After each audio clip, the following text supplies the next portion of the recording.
오늘은 4월 15일 수요 일터 예배로 하나님께 예배를 드립니다. 부활이 있기에라는 제목으로 말씀을 나누겠습니다. 우리 함께 인사하겠습니다. 오늘도 성경은 굿뉴스입니다. 네. 예수님을 믿는 성도들의 몸의 부활은 최종의 날 예수님의 재림을 통해 이루어지는 미래적인 사건입니다. 그러나 오늘 현재를 살아가는 우리에게 실질적인 힘과 능력과 소망이 되는 현재적 능력이기도 합니다. 사도 바울은 흔들리는 세상 속에서도 변덕스러운 시대 속에서도 반대로 살아가라고 말해요. 사실은 견실하고 흔들리지 말고 항상 주의 일에 힘쓰는 자가 되라. 이게 세상의 모습과는 완전 반대되는 모습이죠. 세상은 많은 사람들이 두려움에 흔들리고 미래에 소망 없음으로 인하여 불안해하며 또 어떻게 무엇을 해야 할지 종잡지 못하고 있는, 살아가고 있는 그러한 시대가 이 시대인데, 시대와는 반대적인 모습 세 가지를 말하죠. 견실하고 흔들리지 말고 항상 주의 일에 더욱 힘쓰는 자가 되라, 이렇게 말씀하면서 이것이 왜 가능하냐? 부활 소망 때문이다라고 분명하게 말해주고 있습니다.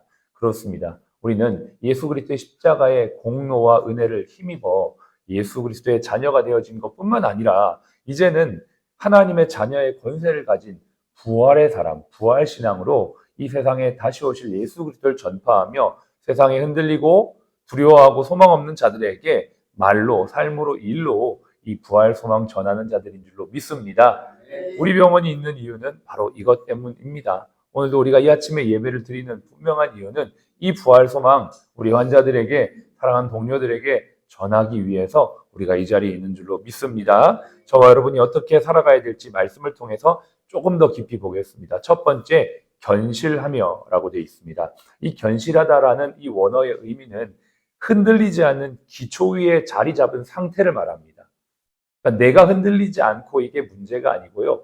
기초가 단단한 그 기초 위에 서 있는 상태를 견실하다라고 말하는 것입니다. 우리는 어제도 오늘도 흔들렸고 흔들릴 것입니다. 사람의 말에 흔들릴 것이고 상황에 흔들릴 것이고 여러 가지 국제 정세에 흔들리게 될 것이며 정치적인 상황에 흔들릴 것입니다. 그러나 흔들리지 말라 이런 의미라기보단 견실하다는 건 단단한 기초 위에 세워져 있는 상태라는 것을 기억하며 사는 것이라는 겁니다. 산에 가면 여러분 아마 보셨을 겁니다. 크고 멋진 나무가 어느 날 태풍이 지나가고 나서 그 멋진 나무가 뿌리가 뽑혀져서 넘어가 있는 걸 등산하시다 보면 종종 보실 겁니다. 그런데 또 보실 겁니다. 어떤 나무는 볼품없고 빼짝 말라 있는데 바위 틈 사이에 뿌리를 내리고 있습니다. 그 나무는 1년 전이나 10년 전이나 100년 전이나 그 자리에 지키고 있었던 겁니다. 얼마나 뿌리가 단단한지 몰라요. 볼품은 없지만 비바람이 오고 태풍이 와도 그 나무는 흔들리지 않는 것입니다. 뿌리가 빠지지 않는 것입니다. 이게 바로 견실하다라는 의미입니다. 어떤 분이 저희 병원에 오셨습니다. 최근의 일인데요. 병원 건물을 보면서 그분이 건물을 좀 아시는 분인가 봐요. 야, 이 병원은 정말 잘 지어진 것 같습니다. 이런 얘기를 하더라고요. 저는 병원이 어떻게 지어졌는지를 잘 모릅니다. 병원장님을 통해, 주변 분들을 통해 이야기만 들었지, 저는 처음부터 이 병원이, 우리 병원이 어떻게 기초가 되었고 어떻게 골조가 되었는지는 잘 모릅니다. 근데 제가 분명히 아는 것 하나는 우리 병원 바로 밑에는 안반이 있다는 거, 그거는 확실합니다. 왜 그걸 확실히 느낄 수 있냐면 여기 있다 보면 지하철이 지나가면 안반에 지하철이 울려가지고 뻥뻥뻥뻥뻥 소리가 납니다. 아, 여기는 확실히 안반이다. 만약에 흙이면, 모래면 흡수하거든요.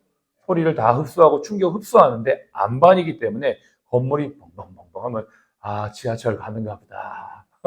지하철 지나가는가 보다. 그렇게 있다 보면 시간이 딱 계산이 돼요. 아, 언제 딱 여기가 안반 위에 지어져 있는 것이죠. 그래서 아주 잘 지어져 있는 견실한 병원인 것입니다. 우리의 감정과 상황은, 환경은 매일 바뀝니다. 어제 좋았다가도 오늘 안 좋아질 수 있고요. 어저께 안 좋았다가도 오늘 다시 좋아질 수가 있는 것입니다. 그러나 우리의 신앙은 부활하신 주님이라는 이 반석 위에 우리의 마음이 딱 세워져 있는 상태, 그렇게 살아가는 것을 오늘도 주님은 말씀하고 계시는 것이죠. 주님이 반석이라고 말씀하셨고 베드로에게 너도 반석과 같은 사람이 되어라. 이제는 갈대가 아니라 반석과 같은 사람이 되어라. 이것이 가능한 것은 부활 소망이 있기 때문인 줄로 믿습니다. 두 번째는 흔들리지 말고라고 되어 있습니다. 이것도 같은 의미입니다. 우리는 글자로만 보면 흔들리지 마, 흔들려서는 안 돼 이렇게 이해할 수 있지만 원어를 찾아보면 그런 의미가 아니고요. 외부의 힘에 의해서 자리가 옮겨지지 않는 것입니다. 이게 흔들리지 않는 것이죠. 여러분 샌드백을 쳐보셨습니까? 안 쳐보신 분이 많으실 것 같아요. 여성분들이만. 샌드백이 어디에 달려 있습니까? 천장에 콘크리트에 딱 박혀 있습니다. 샌드백이. 그래서 흔들리죠. 그러나 떨어지지 않습니다. 단단한 쇠사슬에 매여 있어요. 천장에 강력하게 있습니다. 제가 이때까지 샌드백을 쳐서 떨어뜨렸다라고 하는 것을 본 적이 없습니다. 샌드백은 그렇게 견고하게 고정되어 있습니다. 비록 그가 쳐서 흔들릴지언정 떨어지지가 않는 것입니다. 저와 여러분들이 흔들리지 않고 이건 뭐냐? 하늘 소망에 딱 견고하게 매달려 있기 때문에 세상의 풍파에 흔들릴지언정 떨어지지가 않는 것입니다. 샌드백은 그런 종류의 샌드백만 있는 게 아니고요. 오뚜기 같은 샌드백도 있어요. 복싱 선수들이 쓰는 샌드백 보면 치면은 갔다가 다시 와요. 그러면서 이게 사람이라고 생각하면서 쉐도잉을 하는 겁니다. 치고 빠지고 치고 빠지고. 근데 그 오뚜기를 넘어뜨렸다라는 복싱 선수, 아무리 타이슨이라고 해서 그 오뚜기를 쓰러뜨렸다라고 한 걸 본 적이 없습니다. 넘어져도 세워지는 것입니다. 왜 그렇습니까? 그 밑에 무게추가 있기 때문에 그렇습니다. 우리 성도들은 부활 신앙이라는 무게추가 있기 때문에 세상의 풍파에 흔들려도 다시 일어나게 되는 줄로 믿습니다. 이게 바로 흔들리지 않는 거예요. 오늘 찬양 부르면서 79장과 510장을 불렀는데 정말 오늘의 말씀과 정말 딱 또 맞닿아 있구나. 그 찬양의 4절에 보니까 내 주 예수 세상에 다시 올 때 천국으로 날 인도하리. 부활의 신앙 고백 아니겠습니까? 또 두 번째 불렀던 하나님의 진리 등대. 여러분 파도가 아무리 세게 불어쳐도 그 진리 등대를 밀어낼 수는 없는 것입니다. 등대는 언제나 그 자리에 있는 것입니다. 우리 부활 신앙 가진 자들이 이 세상의 풍파가 아무리 밀려와도 그 신앙에 견고히 있어서 위치 이동하지 않는 믿음의 사람이 될 줄로 믿습니다. 세 번째는 항상 주의 일에 더욱 힘쓰는 자가 되어라 라고 했습니다. 여러분 우리는 주의 일에 대한 정의를 명확하게 해야 합니다.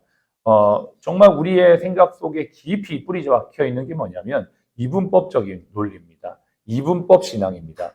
주의 일 이렇게 하면 우리가 곧장 생각하는 게 뭐냐면 교회에서 하는 행위를 말하는 것입니다. 그래서 이 주의 일은 매우 거룩하다고 생각해요.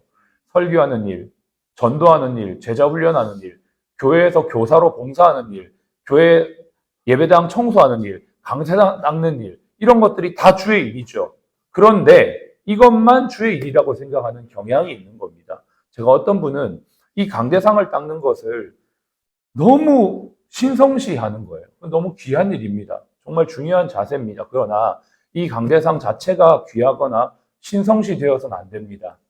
그래서 여기 닦는 걸레와 다른 곳 닦는 걸레가 달라요. 그 마음은 너무나 귀합니다. 근데 거기까지.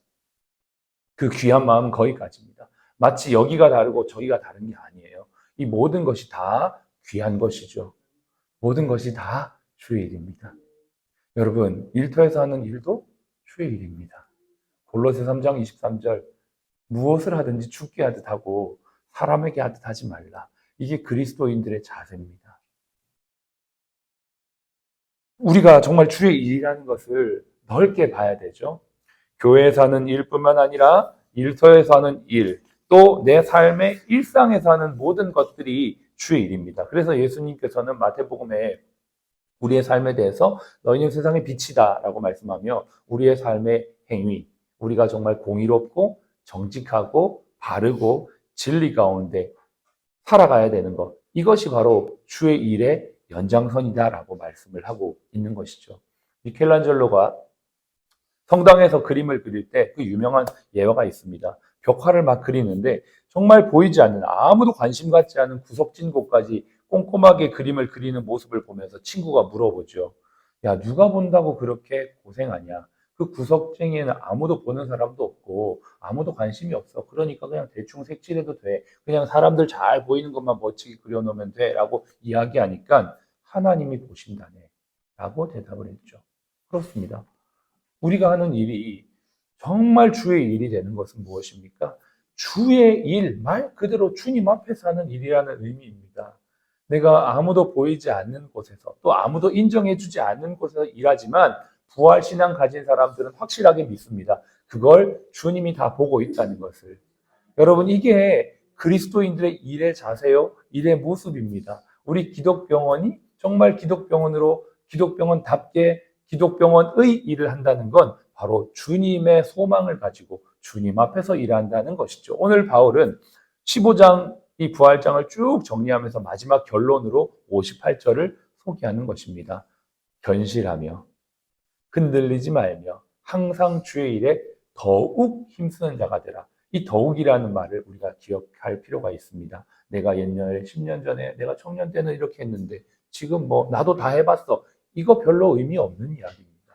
저 이렇게 만나보면 정말 많은 이야기를 해요. 예전에 어떻게 했다? 옛날에 어떻게 헌신했다? 근데 그거는 지나간 거예요. 지금 내가 오늘 어떻게 살지는 오늘 결단하는 것이죠.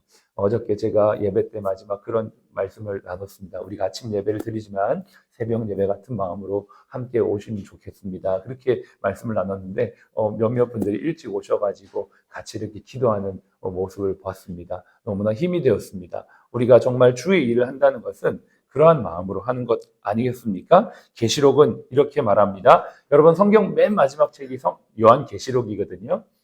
궁금하지 않아요? 성경 마지막 장이 뭐라고 말하고 있는지. 마지막 계시록은 22장까지인데 22장 12절에 결론 부분에 이렇게 말합니다. 보라, 내가 속히 오리니 내가 줄 상이 내게 있어 각 사람에게 그가 행한 대로 갚아주리라. 저는 부활이 너무 좋아요. 예수님의 재림이 너무 좋아요. 그날이 얼마나 기대가 되는지 사모가 되는지 몰라요. 그런데요, 때로는 내가 주의 일에 헌신하지 않고 내가 조금 잔머리 굴리고 내가 게으르면 내 마음에 대번에 이런 마음이 들어요. 주님, 조금만 천천히 와주세요. 지금 오시면 안 될 것 같아요. 내가 그 주님의 재림의 때를 왔다가리 갔다리 하는 거예요. 그렇지 않죠? 주님은 아무도 모르게 그날이 도적같이 온다고 했습니다. 그래서 깨어 의를 행하고 항상 주의 일에 더욱 힘쓰는 자들이 되어라. 그래서 우리 모두가 주님 앞에 섰을 그때에 주님 우리 각자에게 행한 대로 주실 상을 바라보며 오늘도 최선을 다해 주님 안에서 믿음으로 하고 내가 할 수 있는 최선을 다하고 결과는 하나님께 맡기는 것 아니겠습니까? 그렇게 살아갈 때 하나님 반드시 저 여러분들에게 귀한 상으로 갚아주실 줄로 믿습니다. 기도하겠습니다.